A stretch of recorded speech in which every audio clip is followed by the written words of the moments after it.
వాతావరణం చల్లగా ఉన్నప్పుడు పులిహోరలు, బిర్యానీలే కాదండి, టేస్ట్లో ఏమాత్రం తీసిపోని మసాలా కారం అన్నం కూడా చాలా బాగుంటుంది. గ్యాస్ వెలిగించి బాండీ పెట్టి 4 టేబుల్ స్పూన్ల ఆయిల్ వేయాలి.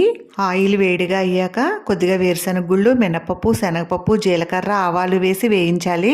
ఈ తాలింపు దినుసులన్నీ వేగిన తర్వాత కొద్దిగా ఎండుమిర్చి ముక్కలు, అలాగే కొంచెం కరివేపాకు కూడా వేసి వేయించాలి. 1/2 టీ స్పూన్ అల్లం వెల్లుల్లి పేస్ట్ వేసి పచ్చివాసన పోయేలా వేయించాలి. ఇదంతా వేగిన తర్వాత 1/4 టీ స్పూన్ పసుపు వేసి 2 టేబుల్ స్పూన్ల కారం వేయాలి.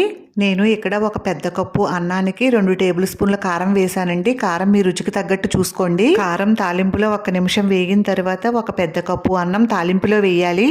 అన్నం వేసిన తర్వాత ఒక 1/2 టీ స్పూన్ సాల్ట్ కూడా వేసి అంతా కలిసేలా కలపాలి. గ్యాస్ ఫ్లేమ్ సిమ్లో పెట్టి కారము, సాల్ట్, అల్లం వెల్లుల్లి పేస్టు అంతా అన్నానికి పట్టేలా ఒక 5 నిమిషాలు గరిటెతో కలుపుతూ మగ్గించాలి. ఈ కారం అన్నం చేసుకోవడానికి అప్పటికప్పుడు ఫ్రెష్గా ఉండిన అన్నమే అక్కర్లేదండి, మిగిలిపోయిన చద్ది అన్నమైనా బాగుంటుంది. ఒక 5 నిమిషాలు ఇలా అంతా కలిసేలా కలిపిన తర్వాత గ్యాస్ ఆఫ్ చేసేయచ్చు. ఈ శీతాకాలం చలిగాలికి ఏమీ తినబుద్ధి కానప్పుడు, జలుబుతో ఉన్నప్పుడు ఈ కారం అన్నం ట్రై చేయండి, చాలా బాగుంటుంది. ఈ రెసిపీ లంచ్ బాక్స్లో చేసి పెట్టండి. చిన్నవాళ్ళైనా పెద్దవాళ్ళైనా చాలా ఇష్టంగా తింటారు.